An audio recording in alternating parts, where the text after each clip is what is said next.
Bug Hall is hoping to go off the grid. The former child star, who is best known for playing the character Alfalfa in the 1994 version of the Little Rascals, revealed that he and his wife Jill and their 5 children are living off the grid in Mountain View, Arkansas, after taking a vow of poverty and giving up the money he made as an actor. He tells the Daily Mail in an interview January 28th, quote, "My goal is to maintain a life as free of any need for an income as possible. If there's a financial need that comes up, I'll go take some work or do an odd job for cash to fulfill that need." The 40-year-old, whose real name is Brandon Hall, shared that he and his family have been staying in a camper van with a water well and generator while he's been building them a house and a hydroelectrical dam, with the hope that they can go completely off the grid within 6 months. As the actor explained, he felt the need to self-cancel after he was arrested for huffing air duster cans in Texas in 2020, telling the Daily Mail he faced no charges. He tells the outlet, quote, "I loved making movies. I loved writing, producing, acting, so God had to shake me up a little harder, I suppose." Bug had previously explained in an April 2025 YouTube video titled Into the Unknown that he and his wife were raising their children in a radical Catholic extremist life, expanded on his vow of poverty, saying that his material possessions were ultimately, quote, "just a big pile of nothing." Welcome back, Sleepyheads, and thanks for tuning in to another episode of Sleepy Alien's Perspective. So that Entertainment Tonight clip says a lot, but it doesn't tell the entire truth. While Bug Hall is now declaring a vow of poverty as a father of 5 kids, his strict religious-based morality, I believe, stems from the essay he faced as a child star in Hollywood. And I am so shocked, but I think it's so telling that that clip did not mention that he has spoken out about being essayed on numerous film sets as a child. So throughout his life, Bug struggled with the many aspects of his trauma, which involved addictions to drug and alcohol. On June 20th of 2020 in Weatherford, Texas, a civilian spotted an individual huffing behind a dumpster and called the police. That individual, Bug Hall, was arrested for possession and use of a volatile chemical. Bug made the $1,500 bond the next day, and it was reported that the charges against Bug would be dropped. In a personal statement made on his YouTube channel, Bug Hall opened up about the essay he suffered from his father as a child. After his father was arrested for essaying another child, it wasn't long before Bug landed the part of Alfalfa in the 1994 remake of The Little Rascals. Bug's world lit up with possibility and passion for acting and filmmaking.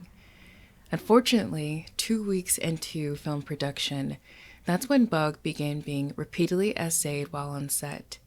Bug says he can't remember who his offenders were, but there were 2. Hi, I'm Bug Hall, and you may remember me from such TMZ articles as Bug Hall arrested for huffing duster. So I grew up in Texas, a normal kid, and what very few people, nobody at the time certainly knew, was that my biological father had been sexually abusing me for a long time, for a few years. He eventually went to prison for those same crimes against someone else's kid, and I just went on with my life. And then Steven Spielberg was casting for a movie called Little Rascals. Some of you might have seen it. And as you know, I got the job. I had never auditioned for a movie before. I had a big open call. I grew up watching the original Our Gang, and I had a pretty good Alfalfa impersonation, and I cut my rat's tail off. It was the early 90s. And I went in and got the job. So I remember at the time, even kind of consciously, I remember thinking, like, I felt liberated. I felt like I had been removed from, the kind of horrors or the emotional distraught I had over where I was and what I had been through. And that grew exponentially as the process went on after, all the table reads and the wardrobe fittings and weeks of rehearsal. my excitement just continued to grow and grow and grow. But shortly after that day, a week, 2 weeks, I don't really know exactly how long, two men from that set began sexually abusing me. And I've thought a lot about that. I've thought a lot about how these predators have some sort of sixth sense for vulnerable kids, right? Or predators of other kinds, having a sixth sense for just vulnerable people. And I remember feeling very angry. I still remember really being consciously aware of the fact that, at least how I perceived it at the time, 8 years old, that somebody wasn't protecting me, that I was supposed to be protected, and that went on.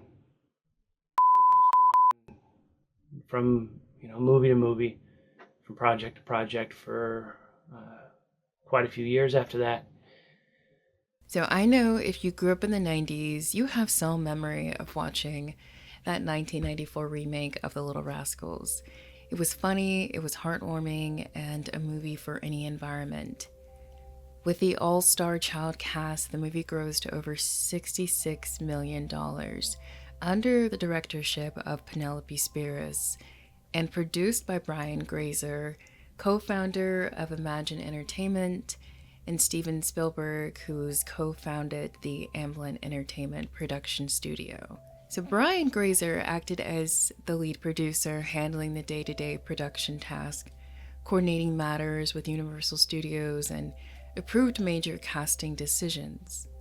Steven Spielberg was credited with being involved with project endorsement, creative guidance, and scripts.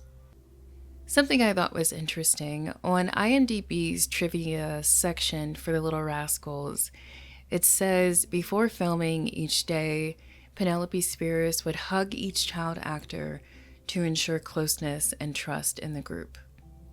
The Little Rascals was Penelope Spheeris' only and last child cast movie. I would like to think she wasn't involved in any nefarious activity, but females can be predators too. However, Spheeris hugging the children each day made me wonder if she saw and knew of some activity that was happening on set, but didn't want to risk her career.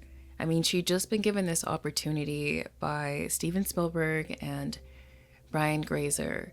And Brian Grazer, he co-founded Imagine Entertainment with Ron Howard. So just think about it. You're a female director, especially, in the early 90s, for a female director to get such an opportunity. It's pretty big, and she has these big names working with her, overseeing things.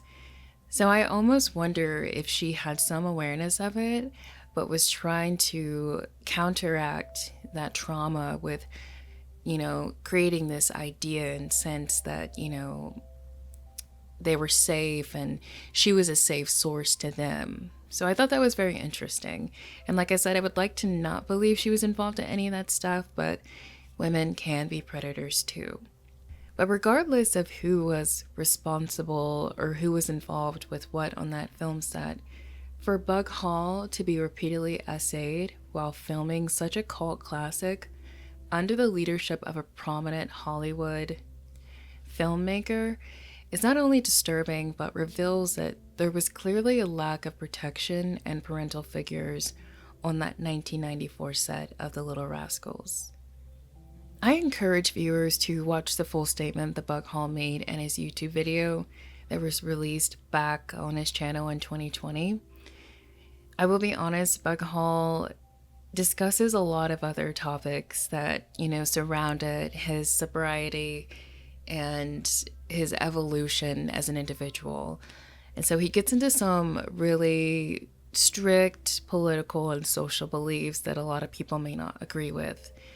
And I believe those beliefs, of course, are rooted in his, religious background. I mean, he is a very strict Catholic. But I think, in a way, it kind of saved him in a sense with his sobriety. So I think he's, I don't want to say trauma bonded, but he has this attachment to it.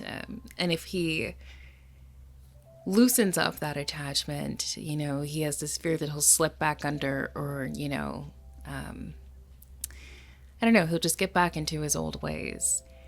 But I think a lot of his belief system is a response to his addictions and his trauma, and it's him trying to establish control over his life and regulate.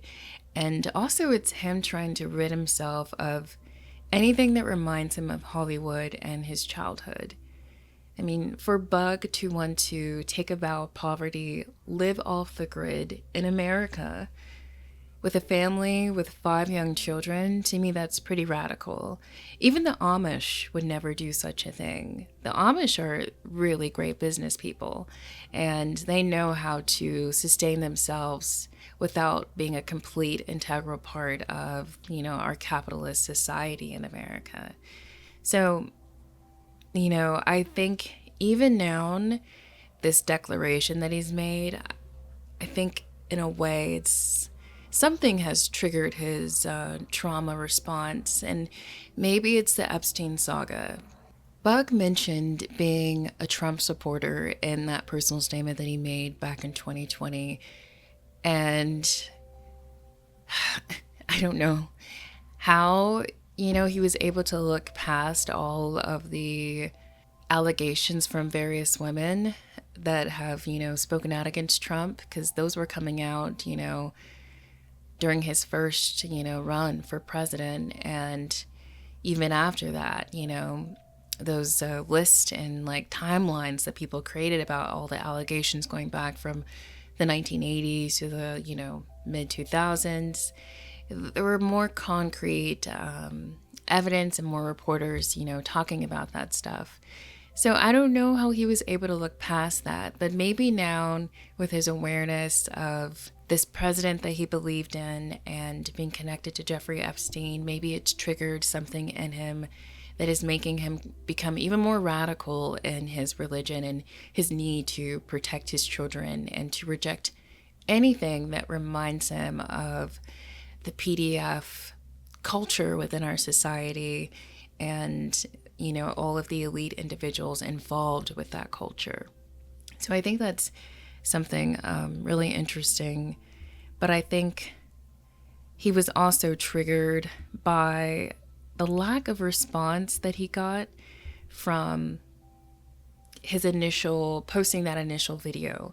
But I hope he's not too surprised, because yes, he does talk about his trauma in Hollywood and, like, you know, going through his, you know, how he just basically got sober and just those different phases. But he talks about, you know, being anti-trans, and his religious beliefs are very strict, and he goes into all that stuff. So I could see why some people may have been like, okay, yeah, I feel bad for this guy, but he's on a different level. So I think there's some of that there. But I still think, you know, the video is worth a listen just for those to understand how he was preyed upon and, you know, the cycle that caused for him and, you know, all the things he's been through. But no other leading stars from the movie, the Little Rascals movie, have ever spoken out about being essayed. But if Bug's offenders were bold enough to essay the leading child actor while filming, I have no doubt that they'll do it to other child actors on the set. And, you know, when I was getting photos for this video and I was just looking at some of the kids, some of them did look a little out of it in photos. And, oh God, it just makes me so sad. And I really hope, like, but I doubt it. I doubt it. These sets are like, you know, Toyland to these predators when there's just a bunch of child actors. And this was in the early 90s, you know? So I highly doubt that he was the only one that was being victimized on that set. But to think about these predators feeling that emboldened, being that corrupt, destructive, and demonic, These are offenders who know Hollywood will protect them, and to be that bold to traumatize a child during their very first film, and for them to have this sense that that child would never speak up. Whoever was doing this debug had to be very high ranking on that film set. That is my guess. And I'm not going to say anything else about what I could believe, but I hope the bug would name people, but he says he doesn't remember.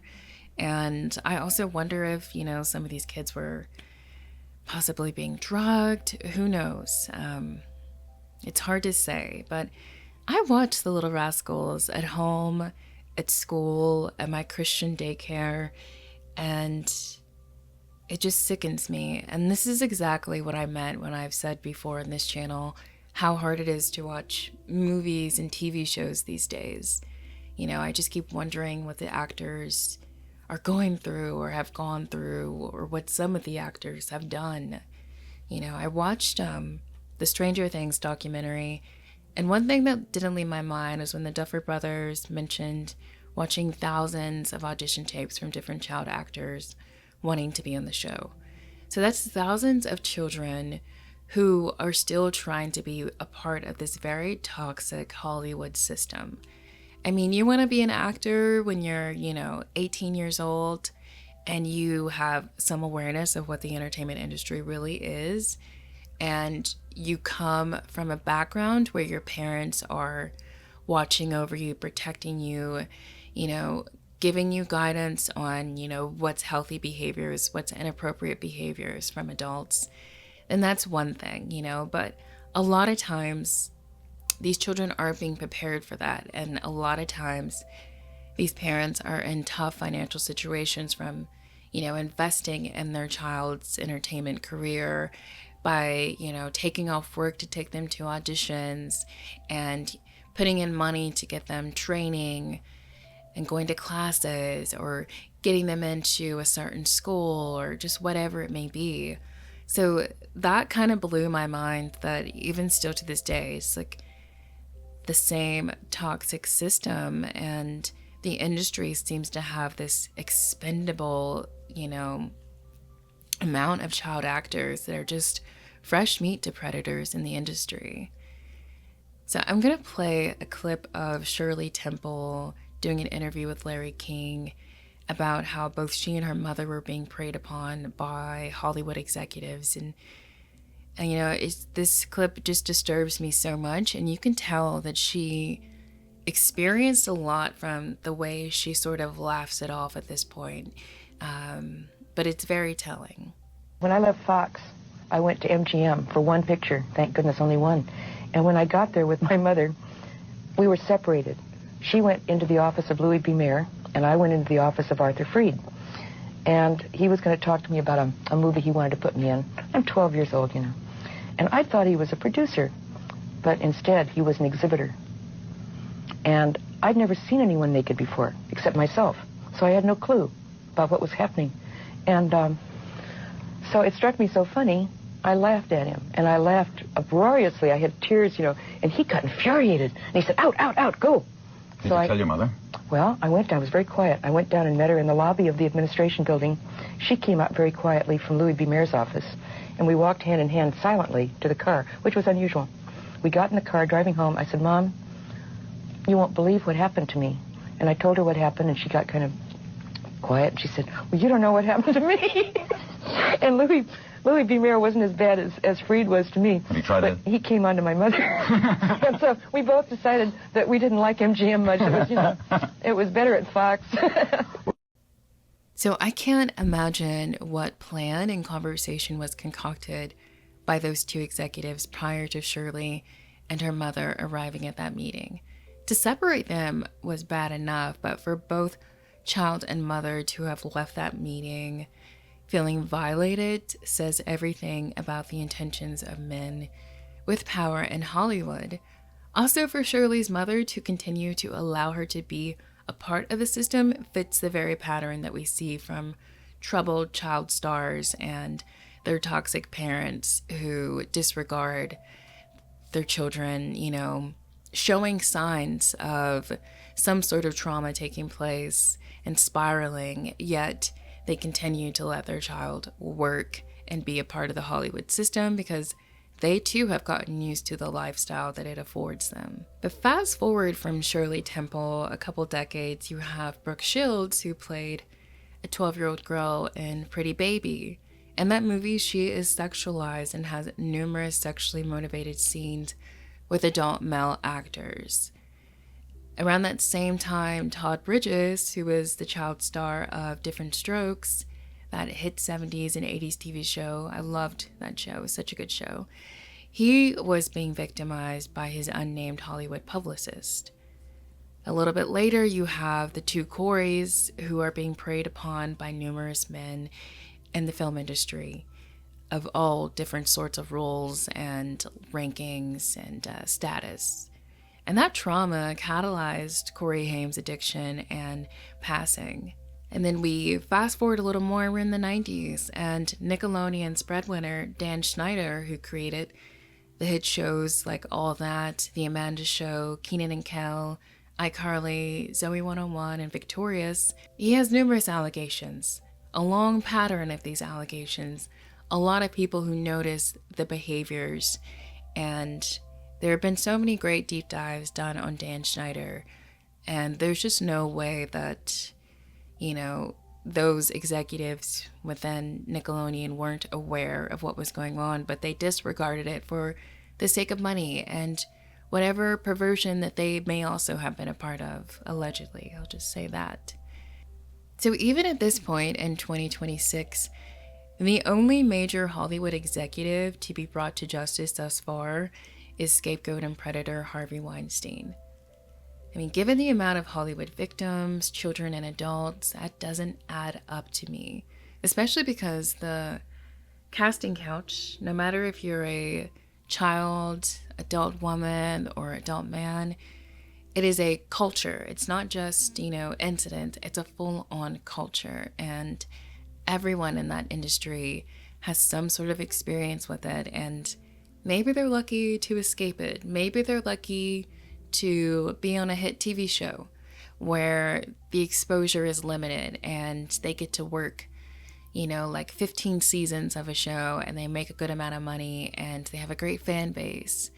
Or maybe they know a few safe directors who they consistently work with, who respect them, their boundaries, their bodies, and their artistry as well, but not everyone gets that lucky. And there's so many people that go into the industry with, a great need for money and they need their big break. I don't want to say desperate, but a lot of times it's, they're right on that edge of being like, okay, it's either, I give in to this or I give up and here's my one shot to get in and I'll be seen. And think about all the stuff with the allegations with Tyler Perry right now. And I think that's very telling. And if, anything about those cases, those accusers are saying, there was always this quid pro quo sort of wagering that was put in front of them, and always having it over their heads that, if they didn't follow along, that, they would be written out of a TV show. So I think that says a lot too. So, I think we'll see what happens with Tyler Perry, but I feel like we'll hear about more victims with that matter. Sometimes I think about Lee Thompson. I don't know if you guys remember him, but he was a Disney child star known for his hit TV show, The Famous Jet Jackson. Now, I love that show. It was one of my favorite shows as a kid. Of course, I had a crush on Lee, but even, as a kid, it meant something to me to see a black star on Disney, having such a great career. And, as a kid, you're just like, oh, anything's possible. But I have always just had a tremendous amount of respect for him. And when I learned in 2019 that he took his own life, I was absolutely shocked. And something about that just never felt right. News reports said that he took his own life because of his struggles with bipolar disorder. I mean, what I discovered is that 50% of people with bipolar disorder report a history of childhood trauma. Knowing everything we know about Hollywood and troubled Disney stars and other troubled child stars, my gut tells me that something happened to Lee. Something that he thought he could bury and, just go about his life. Because I think after a lot of his stuff on Disney, I'm pretty sure that Lee went to a 4-year college. I think he was in a fraternity. I think he tried to have a normal life. And the last acting project that he was doing was that show Rizzoli and Isles. And I don't know. I just feel like I definitely think something may have happened to him, and it's one of those stories where we'll never really know. But it bothers me so much. I will say it's a relief to know these days that some child actors' parents are smarter and that some filming sets are safer for children. I mean, as far as the public knows, the Duffer Brothers did make a safe set for the child stars of Stranger Things. And you can see that in the way that they act in press, interviews, and just the respect and how comfortable, if you watch the documentary, how comfortable they were with the Duffer Brothers. So I think that says a lot. But then there was also Millie Bobby Brown filing those harassment complaints on the set in regards to David Harbour. So I don't know. I think those got pretty muffled very quickly in the news, and it was overshadowed by the press tour for the final season. And of course, those endless season review videos that just were popping up and demolishing what that final season. But yeah, so I don't know. I can't speak to that. But it did seem like the harassment complaints were non-sexual. So who knows?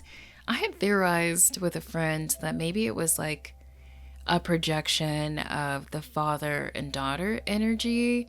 And because I think she said she felt bullied or, like bossed around. And maybe it was something like that. Maybe he had been used to having like the adult essence or just authority over her, when she was younger. But then she got married and she has a kid and it changed. So maybe there was just some manifestation of an actual father-daughter dynamic, and maybe he had to grow out of the sense that she wasn't some little kid that he could, expect to respond to things in a certain way or just to agree with what he was saying. That's kind of what my intuition was telling me, but again, we'll never know. And who knows, they may have gave her a big check to let it go and forget about it. But yeah, I hope nothing really bad happened to her. I don't think so. It didn't seem like it. But regardless, despite there being a few good directors and producers, we know Hollywood is not a safe space for anybody. And it feels like all these people that get into the industry are just being ushered into, the slaughterhouse of show business, basically. And what I could say at the end of the day is that our society loves to be entertained. Artists are going to create regardless, and industries are always going to need and want to make money. So that's where I leave this episode. And again, I think it's interesting if you still give that video of Bugs, that personal statement that he made back in 2020. If you go on his YouTube channel, he only has like 3 videos on there.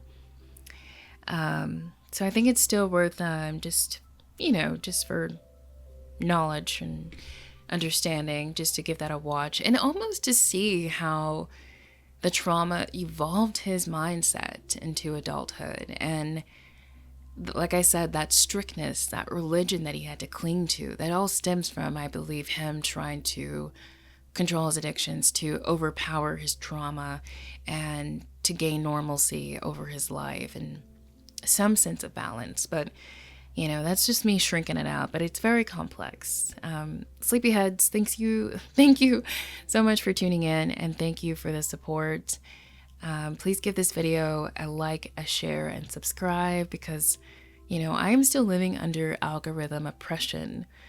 Even though a lot of my videos say, like, 2 years old, 3 years old. I'm about to hit my 4-year anniversary, so that will be changing very soon. And I would like to come into the 4th year at least having reached, 1,000 subscribers. And I put a lot of work and effort into researching and providing information and, trying to be as accurate as possible. So I would really appreciate it, if what I'm trying to get out there gets out there. But in the day, I'll give it to God. But yeah, thank you so much. And I hope you have a great night, sleepyheads, and we'll talk again soon.